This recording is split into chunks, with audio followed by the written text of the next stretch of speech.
Goeiedag en baie welkom by ons tweede videoles in die hoofstuk van getalpatrone. In vandag se video gaan ons kyk na meer gevorderde probleme. So ter herinnering, die lineêre getalpatroon se algemene term of endeterm is Bn plus C en ons het gesien dat 'n lineêre getalpatroon het 'n konstante eerste verskil.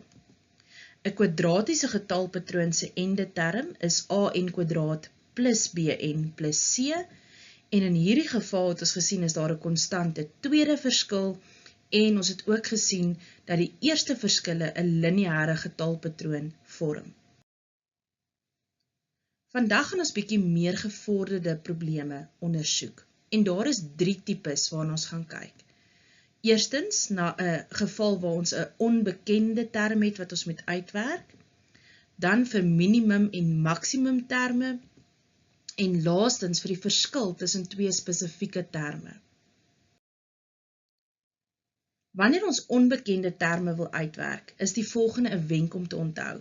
Gebruik jou konstante tweede verskil om 'n vergelyking op te stel wat jy kan oplos. Kom ons kyk na die volgende voorbeeld oor hoe om dit te doen. Die vraag is om die waarde van x te bepaal in die volgende kwadratiese getalpatroon. So belangrik, jy moet raak sien dat hulle gee vir jou reeds 'n kwadratiese getalpatroon. So ons het 4, 9, x en 37 is die patroon. So die eerste wenk is, bereken jou eerste en jou tweede verskille dan in terme van x.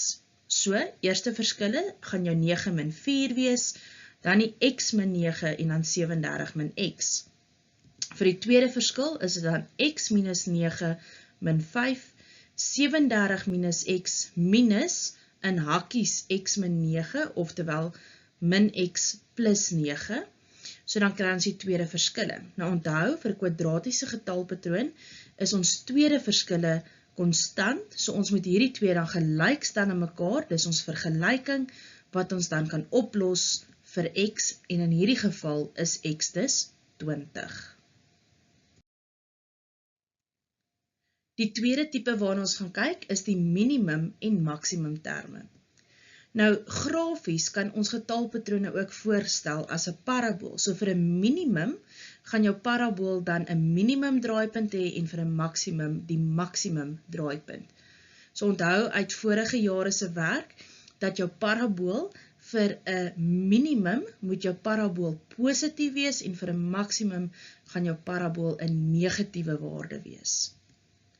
Nou ons gaan ook hierso baie spesifiek vierkantsvoltooiing gebruik om die draaipunt te kry.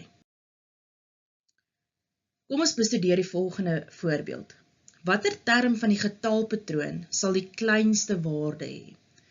So ons sien dis 'n kwadratiese getalpatroon. So jy sou 10/1 eers 'n getalpatroon ontvang het waarvan jy dan die algemene term moes uitwerk.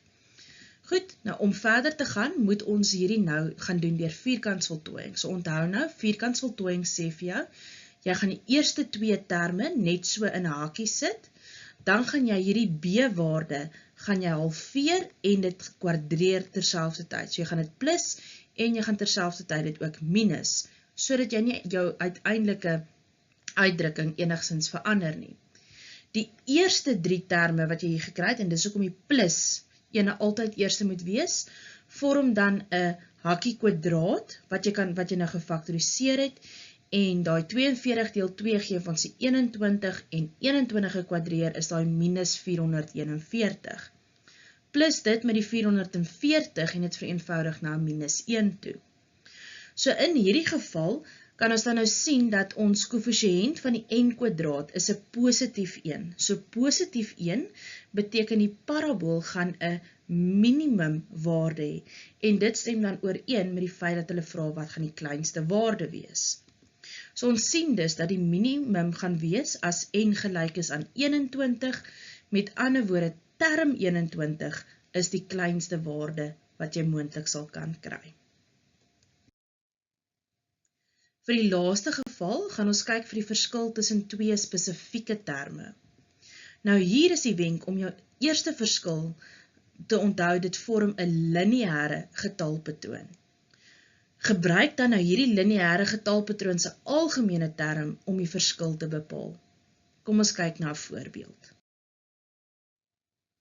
So in hierdie voorbeeld word die kwadratiese getalpatroon vir ons gegee, naamlik 4, 4, 8 en die 16. Die vraag is, wat is die verskil tussen die 50ste en die 51ste term? So, kom ons kry ons eerste en ook ons tweede verskille. Goed, so die eerste verskille werk uit op die 0, 4, 8 en die tweede verskil is dan die konstante 4 wat ons kry. So onthou dan nou, 'n kwadratiese getalpatroon het altyd 'n konstante tweede verskil en ons eerste verskille vorm daai lineêre getalpatroon. Nou fokus nou op hierdie eerste verskille, daai 0, 4, 8 en gebruik dit en kry die algemene die term hiervoor, die ende term. So onthou, dit is 'n lineêre getalpatroon. Nou wil ons die 50ste en die 51ste term kry. So as jy nou gou mooi kyk, dan sien ons dat die eerste term lê tussen van die lineêre ene lê tussen die eerste en die tweede ene. So tussen byvoorbeeld die derde en die vierde ene lê die derde een van ons lineêre patroon. So vir die verskil tussen die 50ste en die 51ste term, daai eerste verskil, gaan dit die 50ste ene wees wat tussen die 50ste en die 51ste lê. En daarom vervang ons dan in hierdie lineêre getalpatroon die 50 in. So vervang dit in die vergelyking en kry 'n oplossing en dit gee dan vir jou dat die verskil tussen die 50ste en die 51ste terme is 196. 'n Volgende vraag wat gevra kan word, is tussen watter twee opeenvolgende terme sal die verskil 28.088 wees? So ons gebruik weer dieselfde getalpatroon en die verskille wat ons reeds uitgewerk het en so ook dan daai lineêre gedeelte wat ons uitgewerk het. So die eerste verskille wat die lineêre getalpatroon maak. So ons wil nou die 28.088 gaan kry. So dit stel ons dan gelyk aan die 4n min 4 en ons kry dan ons endewaarde is 7023. So onthou nou dat jou eerste waarde hier het gelê tussen jou eerste en jou tweede een van die kwadratiese een. Die tweede waarde van ons lineêre getalpatroon het tussen term 2 en 3 van die kwadratiese, die derde een tussen term 3 en term 4, wat beteken hierdie 7023 sal dan lê tussen 7023 en 7024. Weereens gaan bestudeer asseblief die voorbeelde in jou handboek voordat jy wegspring met die huiswerk. Lekker werk!